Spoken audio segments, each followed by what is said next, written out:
Subscribe कीजिए 10th class गणित channel को और बेल आइकन को दबाइए लेटेस्ट वीडियो देखने के लिए।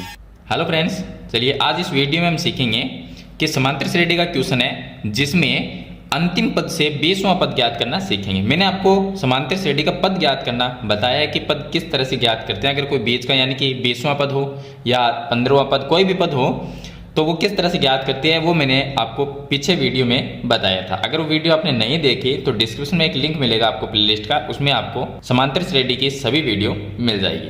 तो यहाँ पर हम इस क्वेश्चन में सरल करेंगे कि अंतिम पद यानी कि जो लास्ट पद है उससे 20वां पद ज्ञात करना है। आगे से नहीं, पीछे से 20वां पद कौन सा है वो हमें ज्ञात करना है। तो इस क्वेश्चन को हम अलग अलग टाइप से सरल कर सकते हैं। मैं आपको लगभग इसके सभी जो तरीके हैं, 2 तरीके या 3 तरीके, वो मैं आपको बता दूंगा। तो आप वीडियो को लाइक कर लीजिए और चैनल को सब्सक्राइब कर लीजिए ताकि ऐसे वीडियो आपको आगे भी मिलती रहे। तो देखिए, हमें ज्ञात करना है इसमें 20वां पद। मैंने आपको बताया है कि कोई भी पद ज्ञात करना उसे लिखा किस तरह से जाता है। अगर 20वां पद ज्ञात करना है तो उसको हम लिखते हैं a20 बराबर में a + 19d। इस तरीके से हम लिखते हैं। पद कोई भी हो, मैं आपको बता देता हूँ फिर से एक बार, मैं काफ़ी बार आपको बता चुका हूँ। अगर हमें 20वां पद ज्ञात करना है यानी a20, तो इसको हम लिख सकते हैं a + 19d से। अगर हमें 15वां पद ज्ञात करना है a15, तो इसको हम लिख सकते हैं a + 14d से। अगर हमें 10वां पद ज्ञात करना है a10, तो इसको हम लिख सकते हैं a + 9d से।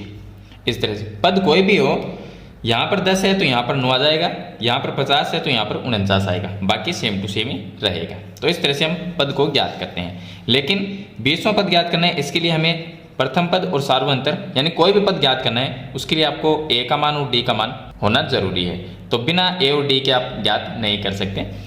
चलिए, इसको हम सरल करने के लिए 20वां पद ज्ञात करना है यानी a20 को किस तरह से ज्ञात करेंगे। a20 को हम लिख सकते हैं a + में 19d।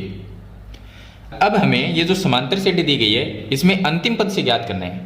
हम क्या करेंगे, पीछे से अगर ज्ञात करना है तो पीछे वाले पद को हम मान लेते हैं a। यहाँ पर a क्या है, 3 है। a 3 है। अगर इस साइड से चलेंगे, इस साइड से अगर चलते हैं तो a क्या होगा, 3 होगा। लेकिन पीछे से चलेंगे तो a का मान क्या होगा, 253 होगा। क्योंकि इस साइड से हमें 20वां पद ज्ञात करना है।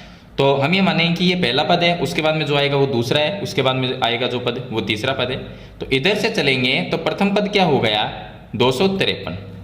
तो यहाँ पर हम लिख देते हैं कि अंतिम पद से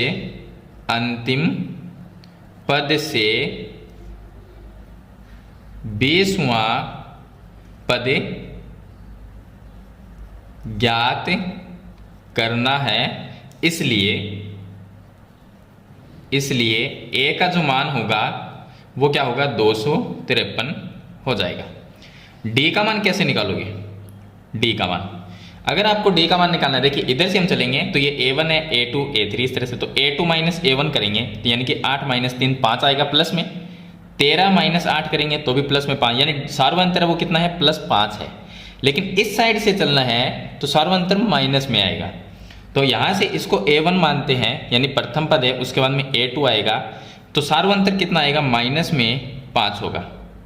-5 होगा इसका सार्वंतर, क्योंकि पीछे की साइड से अगर हम 20वां पद ज्ञात करते हैं। तो यहाँ पर ये चीज़ इंपॉर्टेंट है, जो सार्वंतर है वो इंपॉर्टेंट है और a है वो एक इंपॉर्टेंट है, क्योंकि हम पीछे की साइड से चल रहे हैं। तो प्रथम पद ये होगा और सार्वंतर इस साइड से देखेंगे, लेकिन इस साइड से प्लस में है तो हमें पीछे से ज्ञात करना है तो -5 हो गया।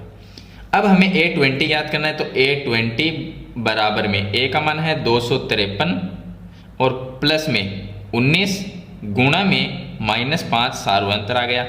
अब a20 का मान हम ज्ञात कर लेते हैं, यह आ गया 253 और माइनस हो जाएगा, 19 को 5 से गुणा किया 95। 253 - 95 आप करके देखना a20, तो ये आ जाएगा हमारे पास में। देखिए 13 में से 5 को माइनस करते हैं, ये आ जाएगा 8 और 14 - 9 करेंगे तो यह आ जाएगा 5 और 2 यहाँ पर आ गया 1, यानी कि 158। तो पीछे से इसका जो 20वां पद है वो कितना है, 158 आ गया। तो ये इसका लास्ट आंसर है, यानी कि पीछे से 20वां पद क्या होगा, 20वां पद इसका 158 है। अगर आपको आगे से याद करना हो तो नॉर्मल है, सिंपल बात है, फॉर्मूला यही लगाना था। बस इसके अंदर d का मान है वो +5 रहता है और आप 20वां पद ज्ञात कर लेते। लेकिन पीछे से करना है तो सार्वंतर माइनस में हो गया, a का मान 253 हो गया और A20 का मान आ गया 158, तो पीछे से 20वां पद 158 होगा। दूसरा तरीका मैं इसका बता देता हूँ। सबसे पहले 20वां पद ज्ञात करना है, तो आपको ये अगर इस तरह से, मतलब जिस तरह से हम समांतर श्रेणी का पद ज्ञात करते हैं आगे से चलते हैं उस तरीके से। तो सबसे पहले आपको ये पता होना चाहिए कि समांतर श्रेणी के अंदर पद कितने हैं, यानी कि n का मान कितना है। तो मैं n का मान यहाँ से निकाल रहा हूँ। n का मान निकालने के लिए फॉर्मूला क्या है, an बराबर a प्लस में n-1 गुणा d, ये फॉर्मूला है इसका। अब an का मान कितना है, इस समांतर श्रेणी की जो लास्ट संख्या 253 वो an का मान है, तो मैं यहाँ पर 253 लिख देता हूँ, बराबर जिस तरह से हम n का मान ज्ञात करते हैं उसी तरीके से आपको करना है। तो यहाँ पर अंतिम पद क्या है, an का मान 253, a का मान कितना है 3, मैं इसके a की जगह लिख देता हूँ 3 प्लस n-1 और d का मान कितना है, सार्वंतर इसका 5 है, वो मैंने 5 लिख दिया। अब ये आ गया 253 बराबर में, इसको मैं सरल कर लेता हूँ। तो ये 200 यहाँ पर देखिए ये +3 है तो इसको इस साइड में लेके आते हैं, माइनस में 3 और ये गुणा में है तो इसके भाग में आ जाएगा, बराबर में रह जाएगा n-1।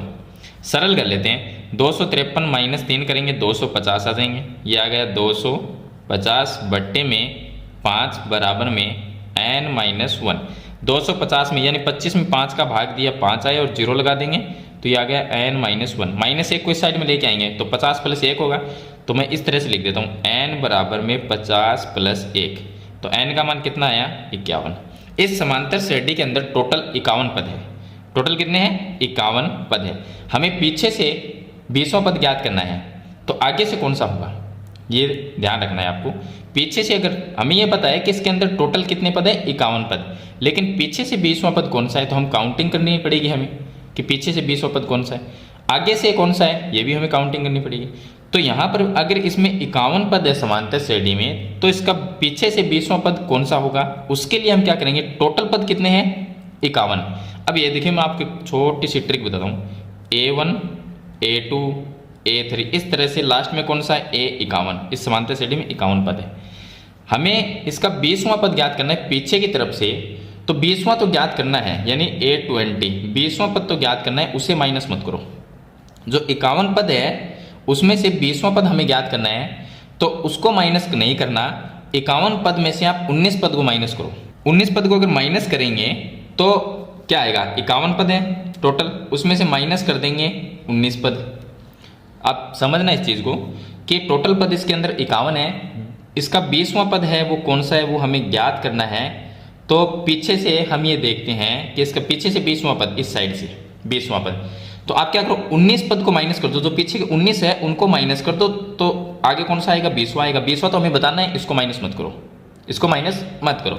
51 में से 19 को माइनस कर दो, अब देख लो कितने रहेंगे, 51 माइनस 19 करोगे तो आएगा 32। अब समांतर श्रेणी में आगे से अगर गिनते हैं, आगे से 32 पद रह गए हैं क्योंकि पीछे वाले हमने 19 माइनस कर दिए, तो आगे से अगर चलेंगे तो समांतर श्रेणी में कितने पद आ गए, अब टोटल 32 पद रहे क्योंकि हमने 19 तो माइनस कर दिए।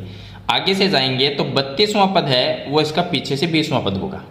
अब हम A32 का मान ज्ञात कर लेते हैं।